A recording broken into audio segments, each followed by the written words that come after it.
This is Motley Fool Answers. I'm Allison Southwick, joined, as always, by Robert Brokamp, CFP, MVP, Homecoming King, and personal finance expert here at the Motley Fool. He really was Homecoming King. In this week's episode, we warned you we were changing up the show's format a bit, and here's another change.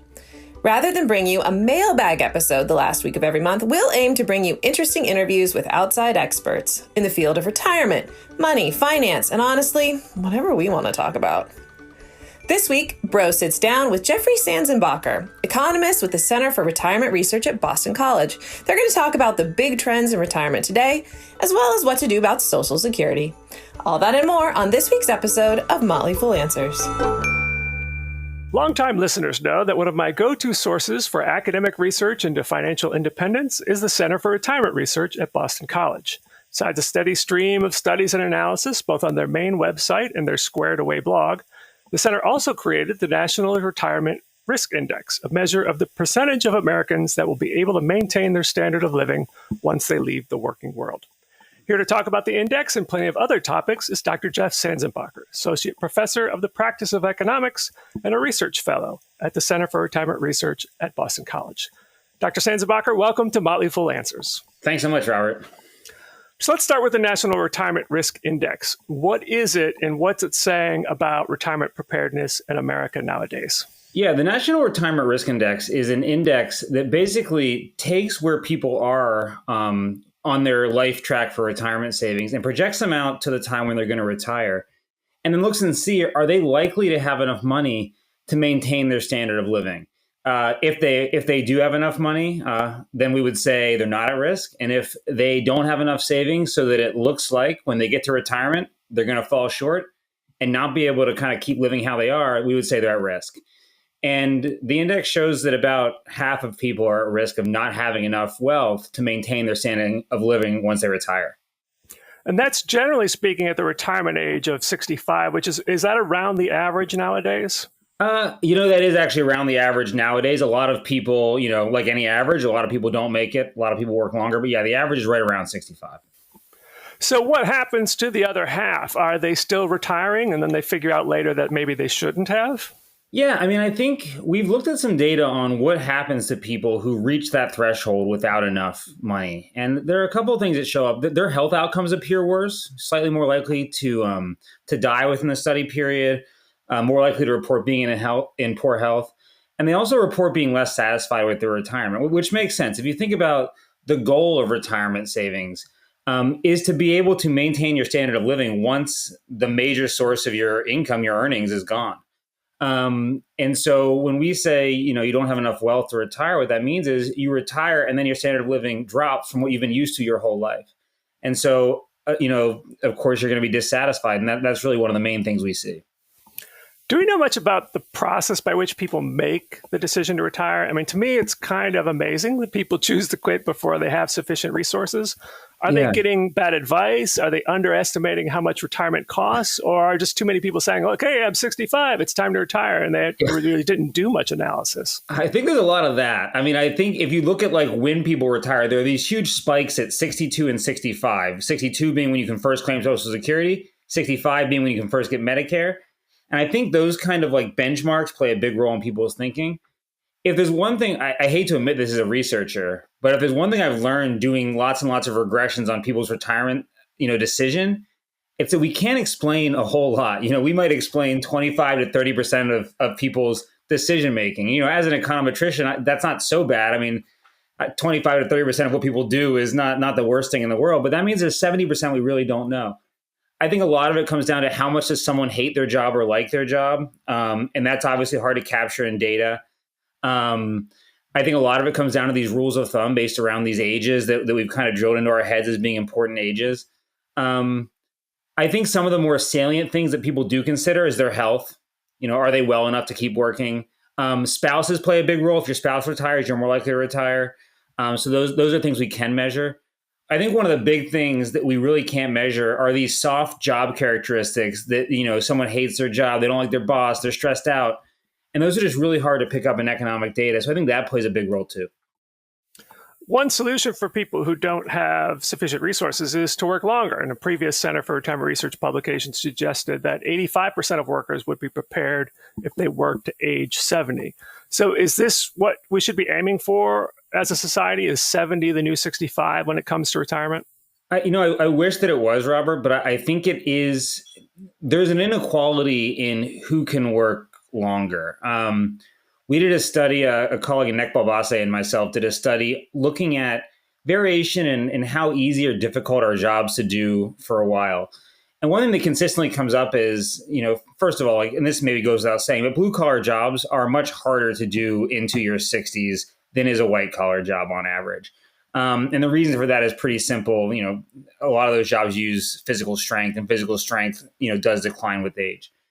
On top of that, I think the ability to kind of switch jobs to find a career that's both meaningful but also easy to do is easier for white collar workers who might have more options by the time they reach that age. And on top of that, I think white collar workers have more options to do self-employed consulting, things like that on the side that maybe keep them in the labor force, but aren't like a full-time job and yet still pay pretty well. We see a lot of independent contracting in the form of consulting amongst older white collar workers.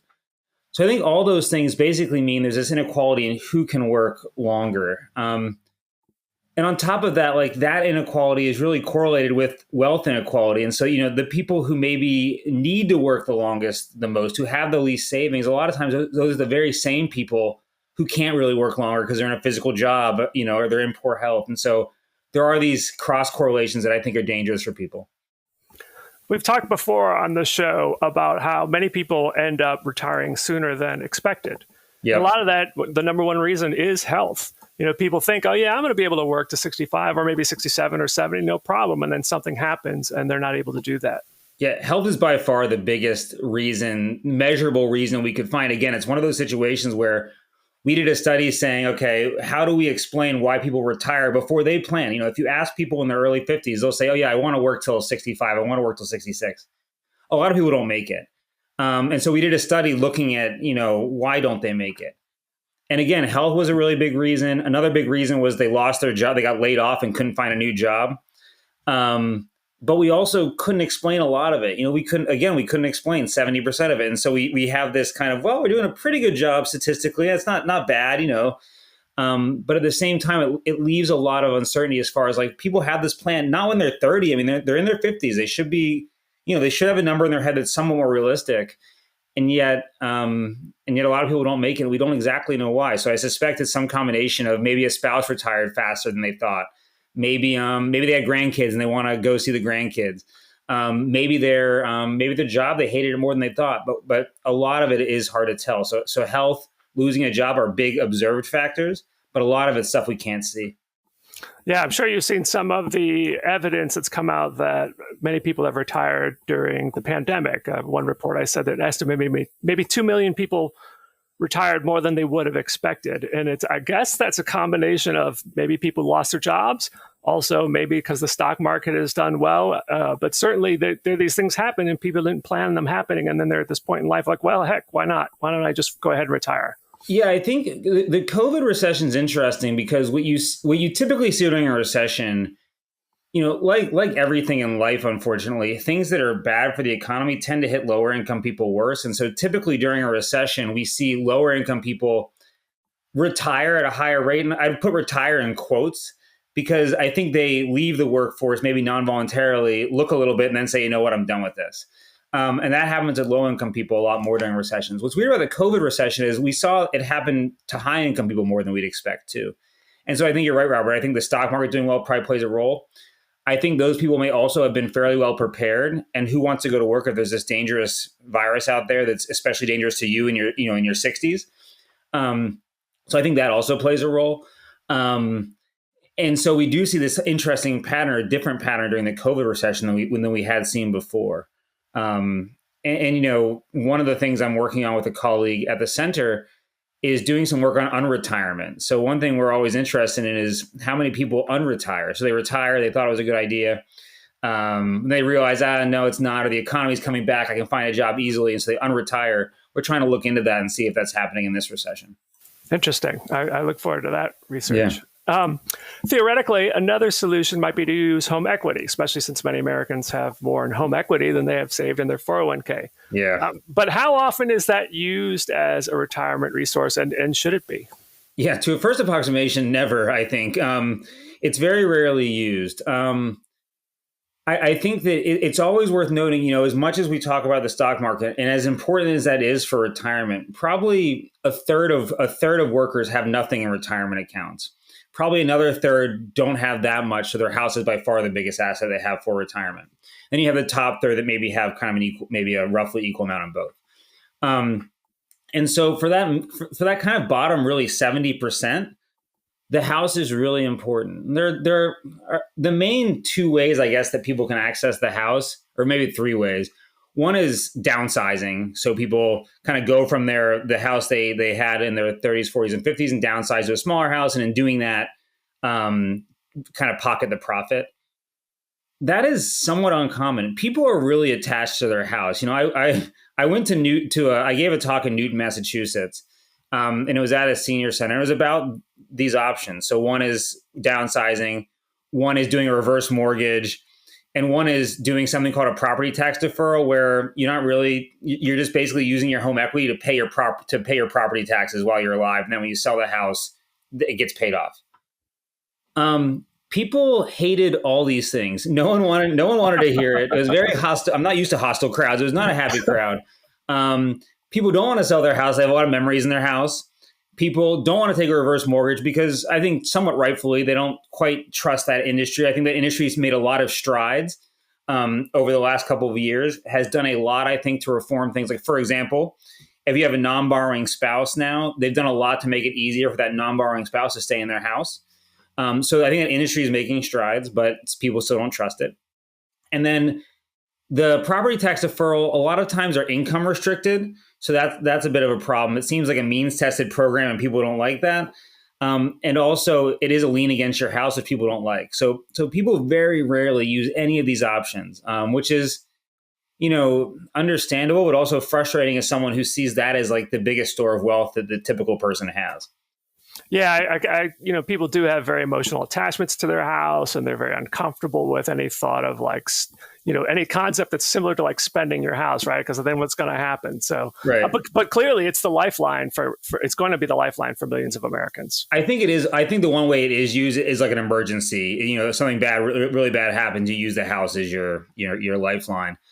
But that's not, That's not how, as economists, we want to see people use their wealth in kind of a linear, nice, orderly way. That's why, we're always, as an economist, I pull my hair out saying, come on, use this store of wealth. But as a person, I know that the economist is kind of the crazy one because people do have these attachments to their homes. And that's normal, I think. So the economist in me is frustrated, but the person in me does get it. Yeah. Besides running out of money, another risk in retirement, and one that I don't think is discussed enough, is cognitive decline as we age. And we've all had the experience of speaking with older relatives, and you notice how they're slipping, and sometimes slipping a little bit, and sometimes maybe on the road to full-blown dementia. Yeah. So how prevalent is cognitive decline in retirement, and how does it potentially affect money management? I think in people's 60s and even early 70s, it's probably common that there's mild cognitive decline, probably not too common that it would get in the way of financial management resources right away. By the late 70s and 80s, I would say it becomes quite common that people should be looking for help with managing their money. A lot of times it's subtle things. People are missing bill payments they never missed before. But it can devolve into kind of full-blown fraud risk and things like that. It's not just Alzheimer's. I think even people who don't get Alzheimer's can have enough natural cognitive decline by their late 80s that they're going to need help. The good news is most people have help. We did a study where I think about 85% of people had some form of help, most of the time from family. Sometimes from outsiders, most of the time from family. But the problem is those other 15% are bad off. They're a lot more likely to miss bill payments, a lot more likely to have struggle with hunger, a lot more likely to report not having enough money for basic necessities. And so making sure that when you're in your 60s or early 70s, when you are able to really plan ahead, that you make sure you have a family member who's ready to help you. But you make sure you're not relying entirely on your spouse who you think you'll live with forever, but who you might pass away before you. Making sure you have a backup plan in that case is really important. And I don't think people really make those plans, often enough. And so I do think at least considering who would I have help me, and then maybe formalizing that power of attorney, financial power of attorney, or making sure your will's in order. Those kind of things are all very smart. RBC Wealth Management had a report on this and told the story of a woman who is a successful children's book author and illustrator. Her husband handled all the finances as well as her business, and she didn't know that he went 5 years without paying taxes, made some bad investments, because all due to gradually progressive cognitive decline, and they pretty much lost everything. So it is a situation. I mean, most couples, one person does all the financial management and the other person trusts them. So there is a point where you have to get other help. Everyone, maybe more than one or two people, have to have an eye on what's happening to the bills, make sure that bills are getting paid or not being repeatedly paid over and over again. Yeah. And I think it's also key that people have to accept that this could happen to them. I mean, when you dig into like the legal community, you find story after story of family members clearly seeing that someone is in trouble, but that person is not willing to accept help, not willing to acknowledge, and not willing to give up control. Yeah, the taking away the keys kind of conversation, I think, is really hard for people, especially a lot of times as a child helping a parent. And that role reversal, I think, is really difficult. Taking away the keys, driving is literally, I think, one of the things where this conversation happens pretty early. But financial management is another place where I think it happens. And it's hard. Social Security does have a program called the Representative Payee Program that can help with that. But it's a really big step to take because basically it means Social Security is paying the money directly to another person who's charged with taking care of the beneficiary. And that's a big step, that's a big step. And Social Security doesn't take it lightly. So it is hard to kind of formalize these arrangements, but it's worth thinking about doing. Staying on the topic of health, the evidence about the healthiness of retirement itself is actually kind of mixed. Some studies indicate that it is associated with cognitive decline because you sort of lose the intellectual stimulation of work, could lead to social isolation, could lead to depression. Other studies, on the other hand, that find that general happiness levels rise after retirement. So what's your take on that? Do you think retirement is good for people? I tell everyone who will listen to me, which does not include my family, unfortunately, but I tell everyone that will listen to me, does not include my parents especially, but I tell them work as long as you kind of can and are happy working. My sense is the overwhelming amount of literature on health suggests that retirement is associated with worsening physical health. Notwithstanding kind of jobs that are very physical, but in general, there's a study showing that at age 62, there's a discrete uptick in mortality because there's a discrete change in retirement. Some colleagues at the Center for Retirement Research just did a research using Dutch data, and they showed that in the Netherlands, there was a change in policy that subtly changed people's retirement age, and that people who were affected in a way where they retired later live longer. That my sense is that kind of the majority of the evidence is on that side. And when you combine that with the idea that working longer helps your financial wellness, my sense is that, there's no literature that says it doesn't help your financial wellness. And most of the literature says it helps your physical wellness. To me, that says just work longer if you can. Like I said, easy advice to give, hard when someone doesn't feel like working anymore. And I've been frustrated with every single one of my relatives and in-laws, but I'll keep saying it. Yeah, I totally agree. I said in a previous show that I certainly expect to work till age 67, if not longer. But then I come across, stories of people who died at age 67 or 68. And Nancy Griffith, the folk singer. I'm like, man, I don't want to wait. I don't want to save everything till retirement. That's for sure. Yeah, no, I understand that. And I think, if you, again, like the economist in me looks at the numbers and says, look, if you're a healthy 67-year-old man, it is worth it. Claiming at 67 or 68 probably maximizes your lifetime benefit from Social Security. Because your life expectancy is probably 85, 86. Of course, that's not not everyone's going to get that life expectancy. And you don't want to miss out on years of retirement and benefits that you might get And so I think it is tough. But the economist who says maximize lifetime benefits, that is like 67 years old for a healthy man. Is there anything else about retirement planning, either on an individual or national level, that you think doesn't get as much attention as it should? The thing that's sort of, on the individual level, so on the individual level, the big thing that I've been thinking a lot about is decumulation of 401ks. Like, we have spent a lot of time trying to understand what's the best way to get people into 401ks. What are the best investment options? How do you kind of get people to save? Do you do auto enrollment, auto escalation, all these cool features, all to get money into this system? And I don't think most people have a clue how to get it out. It is really hard for people to go and this thing they've been building for their whole life, and they have this pile of money that they've grown very attached to. They like to look at the balance. They like to feel like it's there. To go and take money out of that is a completely different experience. It used to be people had pensions, and a pension is very much like a paycheck, which is how we all live. And so we're used to that idea that I get a paycheck every month or every 2 weeks, and I take that and I spend it and I save a little bit of it, and then I go on, and the next month more money comes. A 401k is the opposite of that. You got a big pile of money that you got to choose how to draw down. There are obviously rules like, starting at age 70, you got to start pulling that money out. But people don't know how to do it.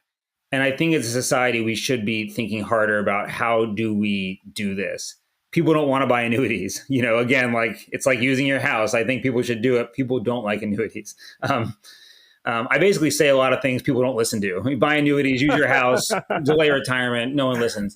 But those are all reasonable things to do.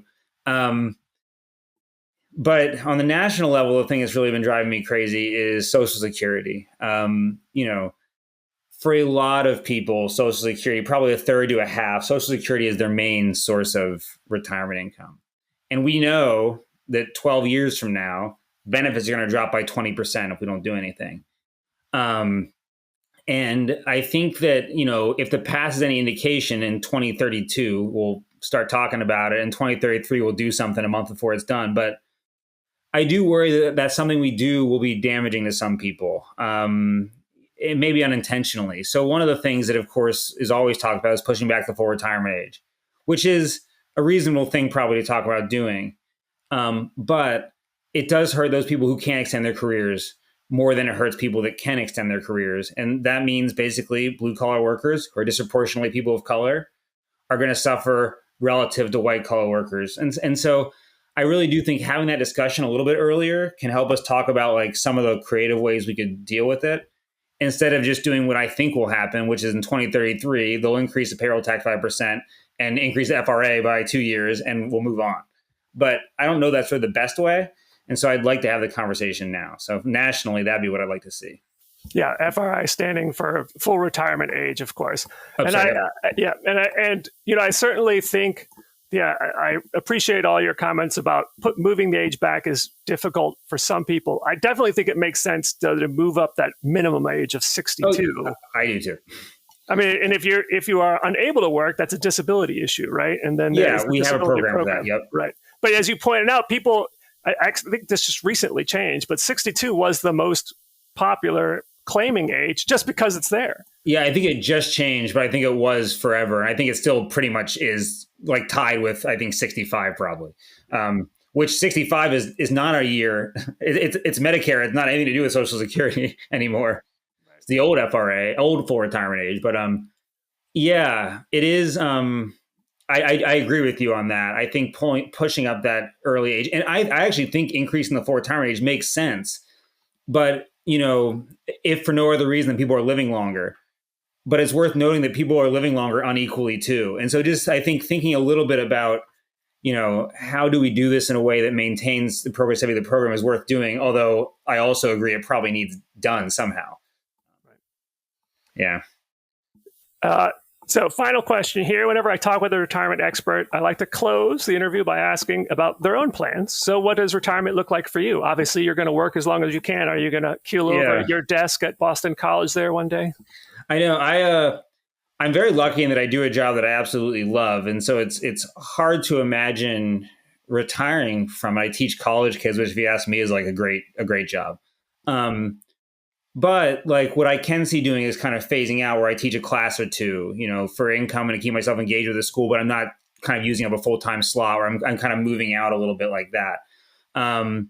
Because I do think like that, working full-time well into my 70s probably isn't a goal of mine, but I would like to work into my 60s full-time, well into my late 60s, and then probably transition to teaching a class or two would be great if that's still an option for me. That would kind of be an ideal situation for myself. But certainly I'm in a job that, isn't physically demanding, and fortunately, we all experience cognitive decline, but the things that we know and have known our whole lives are the things that stick with us the longest. So kind of if you're teaching like a micro theory class that hasn't changed since Adam Smith, that hopefully I can do forever. If you're teaching a class on econometrics, that's a little harder because it does change over time.